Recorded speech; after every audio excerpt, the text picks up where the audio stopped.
आज हम देखेंगे मोल के बारे में। It is the amount of substance that contains as many species atoms molecules ions और other particles as there are atoms in exactly 12 gram of C12 isotope. We know 1 mole is equal to 6.022 into 10 to the power 23 species.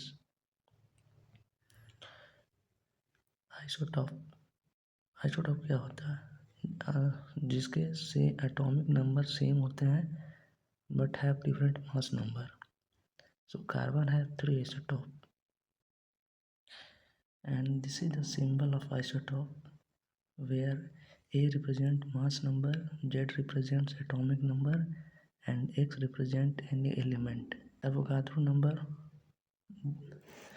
we say is equivalent to 6.022 to 10 to the power 23 number of carbon atoms. This is the, you can say, a name given and nothing else. 1 mole is equal to 6.022 into 10 to the power 23 number, or 1 mole can be equal to any number.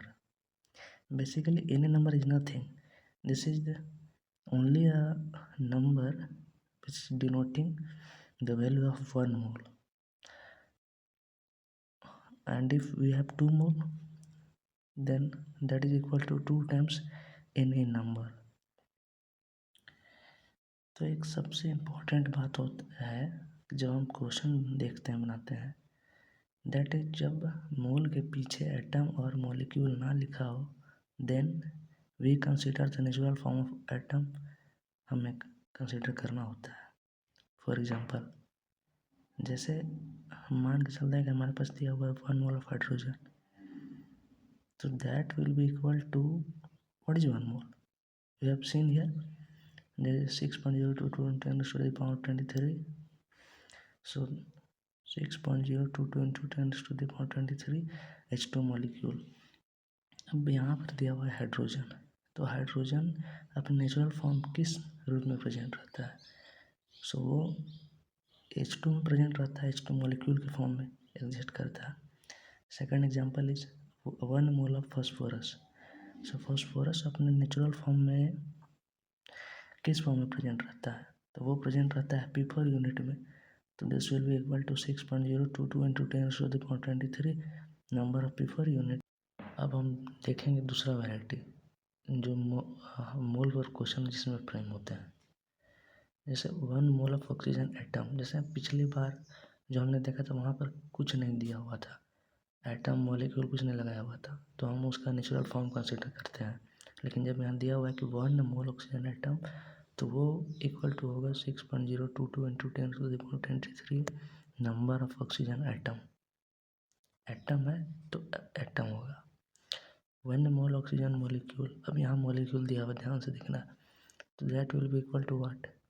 I am giving 2 option 6.022 into 10 to the power 23 number of oxygen atom और 6.022 into 10 to the power 23 number of oxygen molecule. Atom यहाँ पर गलत होगा ना, क्योंकि यहाँ molecule दिया हुआ है तो हम कंसिडर करेंगे मॉलिक्यूल को. So this is wrong and this is correct. अब हम लोग देखेंगे relation between number of molecules and mole. So number of molecule is equal to given number upon 1 mole, that is 6.022 into 10 to the power 23, और we can say given number upon Na. Assume करते हैं कि हमारे पास question में दिया हुआ है number of any atom, तो हमको फाइंड करना है नंबर ऑफ मोल. तो इसका फार्मूला हमने अभी अभी दिखा है.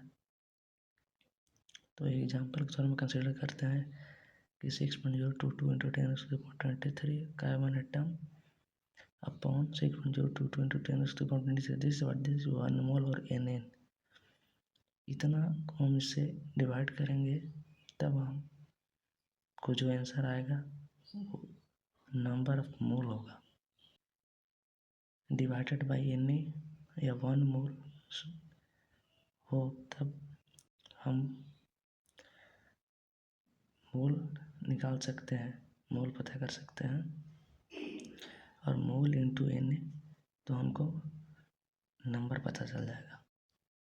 अब एग्जाम्पल की तरह हमने क्वेश्चन लिया है कि 6.02 into 10⁻20 molecule of SO3 gas present in container.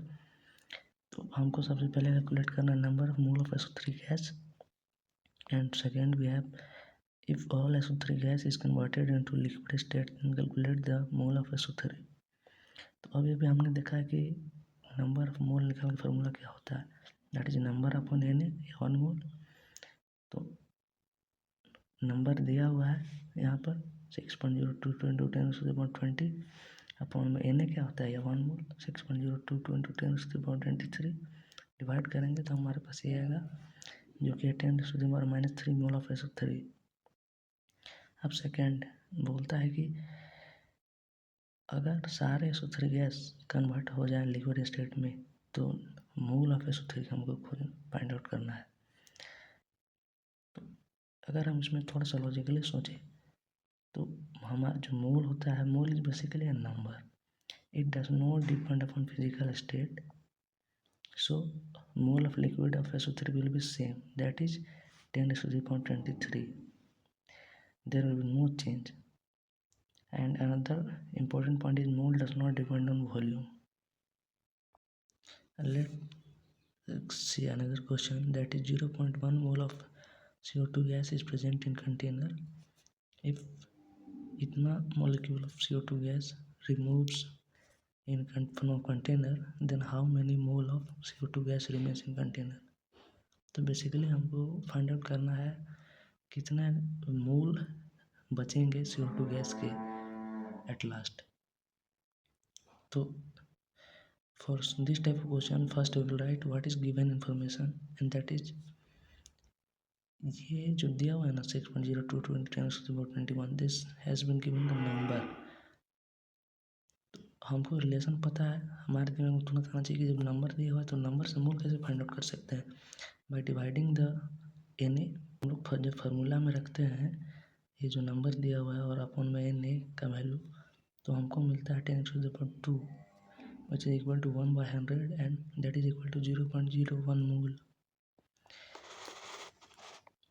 Now 0.1 mole of CO2 is already present, it is given in question, and 0.01 mole of CO2 has to be removed from the container.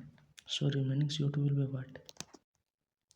We will just minus, just simple subtraction from 0.10 minus 0.01, which is equal to 0.09.